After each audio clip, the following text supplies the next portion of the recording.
Olá, irmãos, saúdo cada um de vocês com a graça e a paz de nosso Senhor Jesus Cristo, amém? O meu nome é Miriam Anita e eu estou aqui para ler com os irmãos um texto de Ellen Machado escrito para o Manancial, que é o devocional diário produzido pela União Feminina Missionária Batista do Brasil, que oferece meditações baseadas na Bíblia, que é a palavra de Deus. Esse texto não foi escrito por mim, como os irmãos sabem, foi escrito pela irmã Ellen. Então o que eu vou fazer? Como todos os dias faço há quase 3 anos, eu vou ler o texto e contar para os irmãos aquilo que eu entendi. Gostaria de dizer que hoje especialmente eu vi a parábola do filho pródigo de um jeito que eu nunca tinha visto, né? E eu gostaria de lembrar os irmãos, né, como Deus, em sua infinita misericórdia e graça, Ele mostra para nós a cada dia uma lição diferente das páginas tão antigas desse livro maravilhoso que é a Bíblia, né? Que é a palavra de Deus, uma coleção de livros inspirados por Deus, né? Então, cada vez que nós lemos uma passagem, o Senhor fala ao nosso coração de forma diferente. Então, eu nunca tinha olhado para a parábola do filho pródigo como olhei hoje e como eu vou compartilhar com os irmãos que eu entendi, tá bom? Então vamos pedir ao Senhor que nos abençoe e que você também seja tocado como eu fui por essa palavra maravilhosa. Senhor Jesus, nós te agradecemos o privilégio de podermos manusearmos a tua palavra livremente. Senhor, que nós possamos realmente aproveitar essa oportunidade, que a tua misericórdia e a tua graça nunca deixe de nos alcançar e que nós possamos ter compreensão para ver o seu infinito amor. Ajuda-nos a entender isso, Senhor. É o que te pedimos em teu nome. Amém.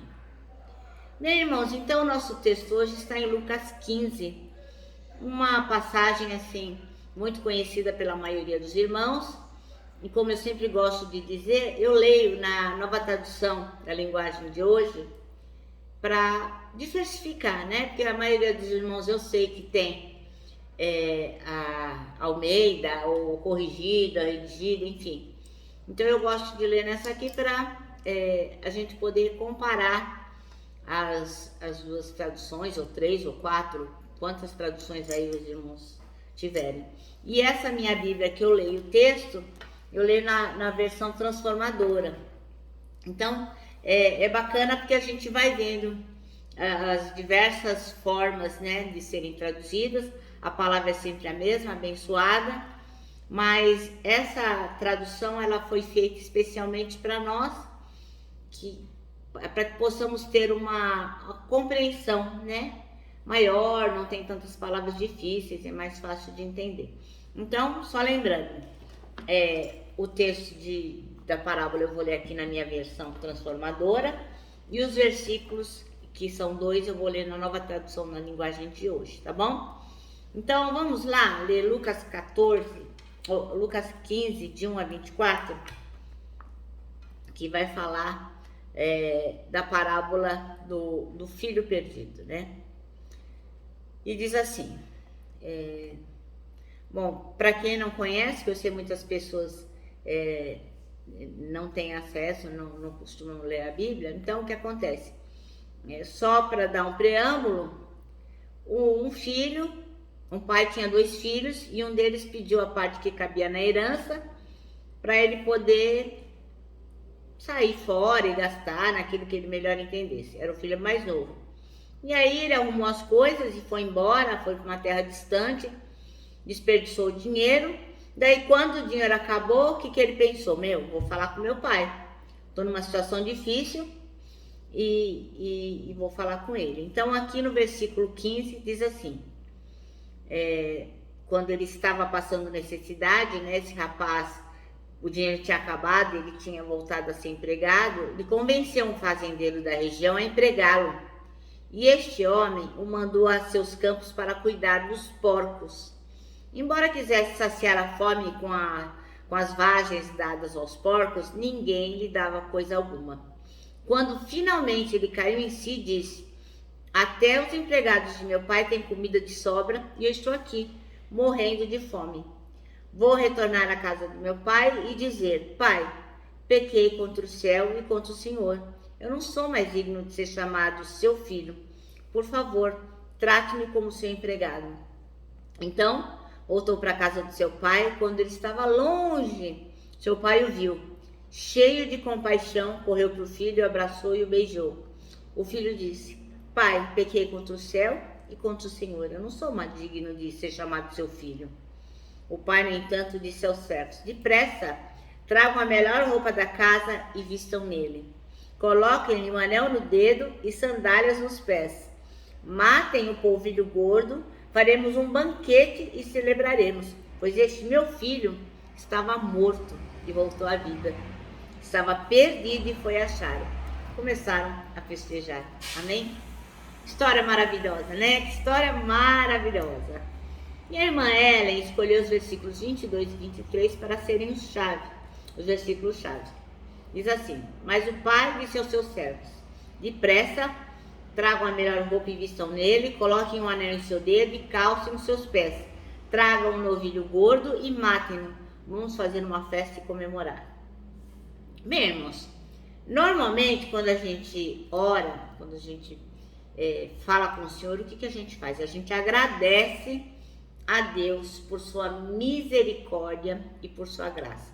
Não é incomum, né? A gente agradecer a Deus por essas duas coisas. Mas talvez em nosso meio seja uma coisa automática. Talvez a gente nunca tenha realmente se dado conta do que são essas duas palavras, misericórdia e graça. Analisando cada palavra, a gente pode entender a misericórdia como bondade, compaixão, um amor inabalável, como está lá em Isaías 54:10, que diz assim, ó: As montanhas podem desaparecer, os montes podem se desfazer, mas o meu amor por você não acabará nunca, e a minha aliança de paz com você nunca será quebrada. É isso o que diz o Senhor, que tem amor por você. Então, isso a gente vai chamar de misericórdia, né? E no latim, né, de onde veio a nossa língua, miseratio é miséria e cordis é coração. Então, o que quer dizer? Misericórdia é um coração bondoso que acolhe um coração carente. E graça? O que é graça? Bom, graça é conceder um favor que a pessoa não merecia. É dar alguma coisa de graça, né? Não merecia, não tinha porquê, mas eu quero te oferecer esse presente, eu quero fazer isso por você, mesmo que você não me tenha feito nada de bom. Então, qual que é a diferença? Misericórdia é você colocar o seu coração com bondade e compaixão na miséria do outro. E a graça é quando você recebe uma coisa que você não merecia. Bem, essa história que nós acabamos de ler sobre o filho pródigo vai mostrando o que pra gente, né? É um filho que estava perdido e depois de algum tempo, que eu imagino que o pai devia ser rico, né? Depois que ele andou por esse mundo, gastou dinheiro com bobagem, a gente vê um pai que recebe um filho de braços abertos, mesmo que ele tenha saído e fosse viver uma vida totalmente irresponsável, né? Aquelas coisas assim, a gente às vezes cria o filho, explica, fala a filha como que tem que ser a vida e ele vai lá e faz tudo errado, vai lá e faz tudo diferente. Foi isso que esse filho que estava perdido, sabe-se lá no que, gastando o dinheiro do pai, que ele deve ter feito isso, né, para conseguir, ele simplesmente foi. Primeiro que ele não teve nenhum amor pelo pai, né? Foi irreverente. Olha, tá demorando muito para morrer, me dá logo aí o que é meu, que eu vou fazer a minha vida. Isso que o pai fez ao receber o filho de braços abertos, o que é? Foi um ato de misericórdia. O pai colocou o coração bondoso, compassivo, na miséria do filho. Ele estava derrotado, tinha mais nada. Tanto é que ele chegou à conclusão que um empregado do pai se dava melhor na vida do que ele, lá sendo empregado de outras pessoas. Agora, isso é misericórdia. O pai teve misericórdia, né? Compaixão do filho. E a festa? E colocar roupa nova, o anel no dedo, a sandália. Ah, não. Aí não é misericórdia. Isso foi um ato de graça. O pai preparar uma festa para esse menino aí, para esse rapaz, foi um ato de graça. O menino não merecia isso. Ele não merecia, mas o pai fez isso por ele. A mesma coisa nós. A gente não merece nada na vida, nada. A gente merece a morte, porque é mal, cruel, porque pecamos todos os dias, todos os minutos. Então o que a gente merece é a morte. Mas o Senhor, que é tão misericordioso, que olha pra gente com compaixão, o que ele faz? Ele tem um ato de graça e vai dar pra gente aquilo que a gente não merece, que é a salvação. Então, se você ainda não declarou com a sua boca que Jesus Cristo é o Senhor, o Salvador, que você reconhece a graça de Deus na sua vida, faça isso agora, não perca tempo. É muito bom viver com Jesus Cristo, é muito bom receber essa graça salvadora. E você que já conhece o Senhor Jesus, que sabe que Ele é misericordioso e Ele tem graça para nos dar, Ele nos abraça com graça, com um favor que a gente não merece, que você possa ter um culto racional e agradecer a Deus racionalmente, reconhecendo que Ele é misericordioso e gracioso. Porque foi assim que aconteceu com a gente, do mesmo jeitinho que aconteceu com o filho pródigo, com o filho que estava perdido, aconteceu conosco. A misericórdia do Senhor nos livrou do que a gente merecia, a ira de Deus. E nos deu o quê? Através da graça, Ele nos tornou filhos da luz, filhos de Deus. Só por causa da misericórdia é que a gente está vivo, só por isso. E é só por causa da sua graça que a nossa vida tem propósito, que a gente não está aqui, ó, ao Deus dará, como diz o ditado, né? Então, graças à misericórdia de Deus, é que estamos vivos.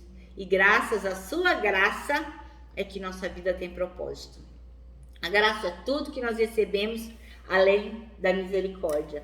Como está em Romanos 3:24, que diz assim, olha: mas pela sua graça e sem exigir nada, Deus aceita a todos por meio de Cristo Jesus, que os salva. Todos pecaram, né? E estão afastados da presença gloriosa de Deus, como está no versículo 23 de Romanos 3. Mas pela sua graça e sem exigir nada, Deus aceita todos por meio de Cristo Jesus, que os salva. Então, essa deve ser a nossa motivação para servir ao Senhor. Nós somos abençoados todos os dias, com misericórdia e graça. Um coração misericordioso e grato é suficiente para levar outras pessoas ao trono da graça.